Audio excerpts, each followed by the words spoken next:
নমস্কার বন্ধুরা, তোমরা সবাই কেমন আছো? বান্টি লাইফস্টাইল ব্লগে তোমাদের সবাইকে জানাই স্বাগত।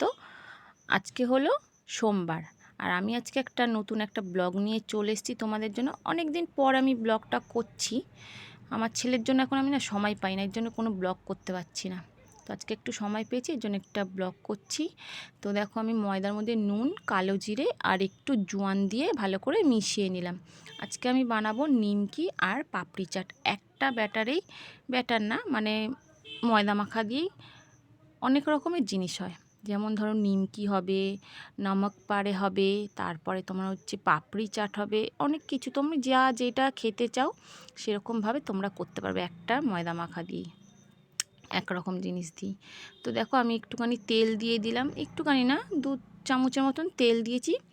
আর এখানে আমি আটা আর ময়দা মিশিয়ে নিয়েছি। তোমরা চাইলে শুধু আটাও করতে পারো বা ময়দা দিয়েও করতে পারো। আমি একটু ময়দার আটা মিশিয়ে নিয়েছি। তো দেখো, ময়ম করা হয়ে গেছে। এই যে ডেলা পাকিয়ে নিয়েছি, ডেলা পেকে গেলে আর যদি এরমভাবে ভেঙে দিই তাহলে ভাববে ভালো করে ময়ম হয়ে গেছে। তো আমি এখন নর্মাল জল দিয়ে ভালো করে মেখে নেব। আমি ময়দার ভাগটা বেশি দিয়েছি, আটার ভাগটা কম দিয়েছি। তো একটু শক্ত শক্ত করেই মাখতে হবে। যেরকম আমরা রুটি করি সেরকম কিন্তু ওরকমভাবে মাখলে হবে না, একটু শক্ত করে মাখতে হবে। আর একটু ঠেসে ঠেসে দেখো আমি মাখছি, অনেকটাই শক্ত আছে। এটা আমি মেখে এখন আধ ঘন্টার মতন রেখে দেবো, আধ ঘন্টা কিংবা 15 মিনিট মতন রেখে দেবো।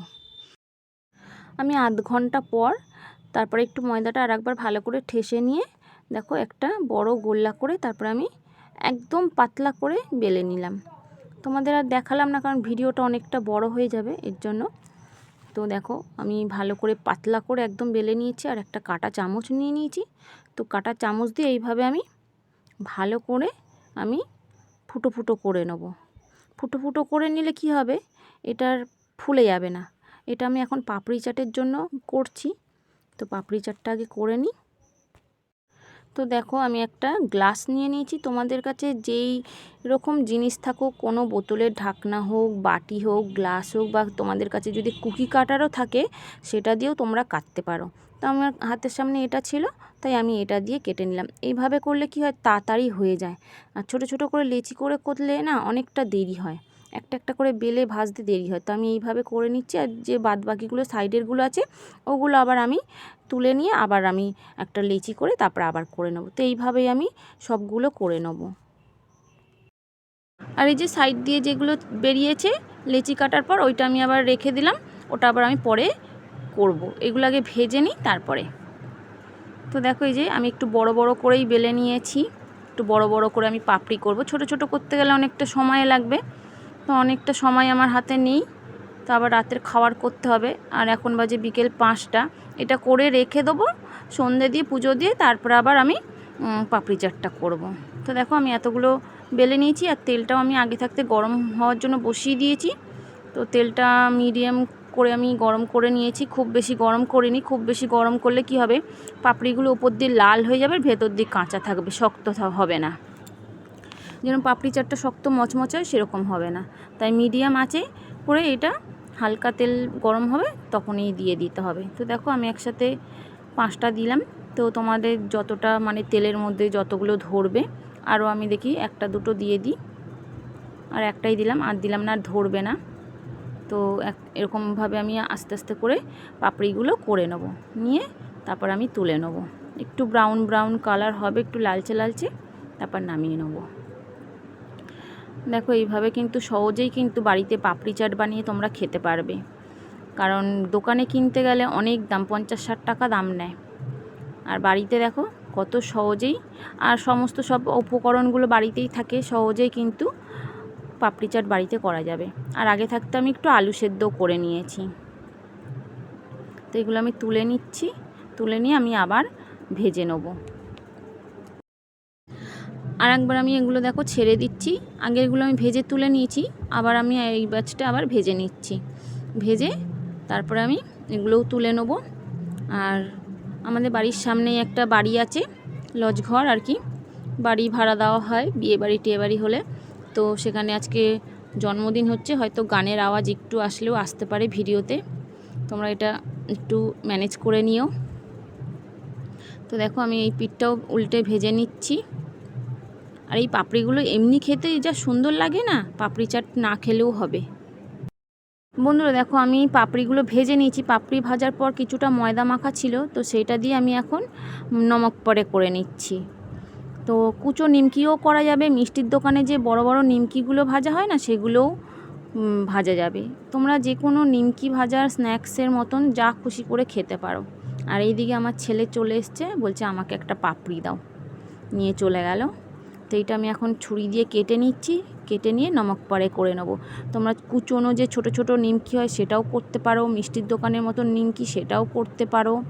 তো একটা ময়দা মাখা দিয়ে কিন্তু অনেক কিছু হয়। তারপরে সে কাজু টাইপের যেগুলো হয় একটু মোটা করে বেলে নিলেই হয় কাজু, তো ওইগুলোও করা যাবে। আর এটা দিয়ে আমি এখন নমক পরে ভেজে নেবো। এই যে পাপড়িগুলো ভাজা হয়ে গেছে, একটা কৌটো নিয়ে নিয়েছি, কৌটোর মধ্যে এখন পাপড়িগুলো রেখে দিচ্ছি। আর এইদিকে দেখো কড়াতে নমক পরে ভাজছি, আর ওইদিকে কিছুটা নমক পরে আছে, এইটা ভাজা হয়ে গেলেই আমার হয়ে যাবে। নিয়ে আমি তারপর সন্ধে দিতে যাব, সন্ধে দেওয়া হয়ে গেলে তারপর আমি পাপড়ি চাটটা করব। আমি কিন্তু এইভাবে গণেশ পুজোর সময়, তারপরে জন্মাষ্টমীর সময় নিমকি নমক পরে এইসব ভাজি, ভেজে আমি ঠাকুরকে দিই। তো দেখো এইভাবেই আমি সব নমক পরেগুলো ভেজে নেব। তো দেখো এই যে আমি এখানে লাল লাল করে ভেজে নিয়েছি। আর এই নমক পরাটা খেতে না খুব সুন্দর লাগে। আমার ছেলে তো বেশি দিন রাখবেই না, অল্প করে ভাজলে একদিনেই শেষ। আর যদি একটু বেশি করে ভাজি, ওটা হচ্ছে সারাদিন খাবে, ব্যাস শেষ হয়ে যাবে, এক ফোঁটাও মানে রাখে না। আর ওর বাবাও যদি দেখতে পায়, ওর বাবাও খেয়ে নেবে, দুজনে খেয়ে শেষ করে দেয়। তো আজকে অল্প করেই ভাজলাম, আর একদিন ভাজবো তখন বেশি করে ভাজবো। সন্ধে দিয়ে চলে এসেছি, এখন বাজে 6:30। আর দেখো আমি আলুটা না আগে ভালো করে ধুয়ে তারপরে খোসা সময় দিয়ে সেদ্ধ করে নিয়েছি। আর এখানে শসা আর পেঁয়াজের খোসাটা ছাড়িয়ে আমি ধুয়ে নিয়েছি, কাঁচা লঙ্কাটাও ধুয়ে নিয়েছি। এখন এগুলো কুচিয়ে নেব।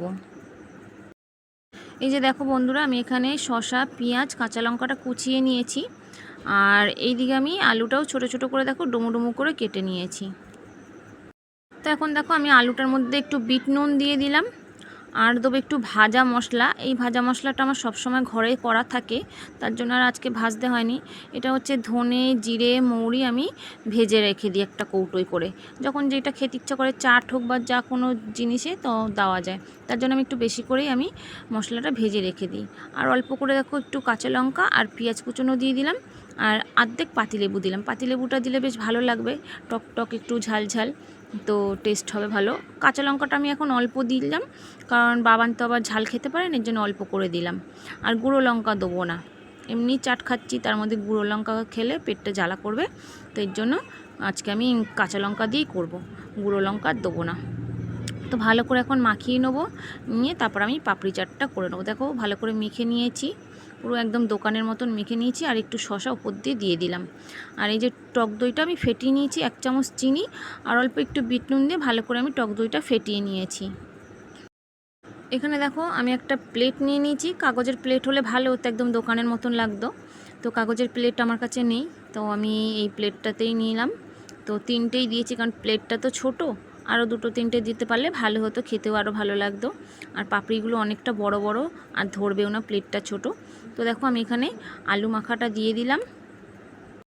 বন্ধুরা দেখো এখানে আমি একটু ধনেপাতার চাটনি নিয়ে নিয়েছি। ধনেপাতার চাটনিটা আমার আগে থাকতেই করা ছিল ফ্রিজে। তো এই ধনেপাতার চাটনি আমি পুদিনা পাতা আর হচ্ছে রসুন, আর ধনেপাতা, পুদিনা পাতা, রসুন আর হচ্ছে লেবু, নুন দিয়ে আমি চাটনিটা করে রেখেছিলাম। তো কালকে করেছিলাম, তো আমার এরকম চাটনি করা থাকে। আর দেখো আমি এখন টক দইটা যে ফেটিয়েছিলাম, সেই টক দইটা দেওয়ার পরে আমি ধনেপাতার চাটনিটাও দিয়ে দিলাম। ধনেপাতার চাটনিটা তোমাদের কাছে থাকলে তোমরা দেবে, না থাকলে নাও দিতে পারো। এবার শসা আর পেঁয়াজটা আমি একসাথে করে নিয়েছিলাম, শসা আর পেঁয়াজ কুচনোটা দিয়ে দিলাম। এবার আমি দেবো একটু তেঁতুলের চাটনি। এই যে তেঁতুলের চাটনিটাও আমি আগে থাকতে করে রেখেছিলাম। তেঁতুলের চাটনি, ধনেপাতার চাটনি আমি করে রেখে দিই একটু বেশি করে ফ্রিজে, কারণ যখন এটা ওটা চাটফাট খাওয়ার সময় বা দরকার লাগে, তো বেশ ভালো লাগে খেতে। তো এর জন্য আমি একটু বেশি করেই করে ফ্রিজে রেখে দিই। এবার একটু আমি ভাজা মশলা দিয়ে দিলাম, যে ভাজা মশলাটা আমি করে রেখে দিই সবসময় বাড়িতে, সেই ভাজা মশলাটাই আমি দিয়ে দিলাম। এবার আমি দেখো টমেটো সস দিচ্ছি। টমেটো সস না দিলে খেতে কিন্তু একদমই ভালো লাগবে না। তো টমেটো সসটা আর তেঁতুলের চাটনিটা তোমরা অবশ্যই দেবে, যদি ধনেপাতার চাটনিটা নাও দিতে পারো। এবার আমি ভুজিয়াটা দিয়ে দিলাম, দেখো বেশ একটু ভালো করে ভুজিয়া আমি দিয়ে দিলাম। ওপর দিয়ে দেখো আমি একটু টক দই আর একটু তেঁতুলের চাটনিটাও দিয়ে দিলাম। দেখতে কত সুন্দর লাগছে দেখছো, খেতেও কিন্তু খুব সুন্দর লাগে। তো আজকের মতন ভিডিওটা এখানে শেষ করছি। ভালো থাকবে, সুস্থ থাকবে, সাবধানে থাকবে।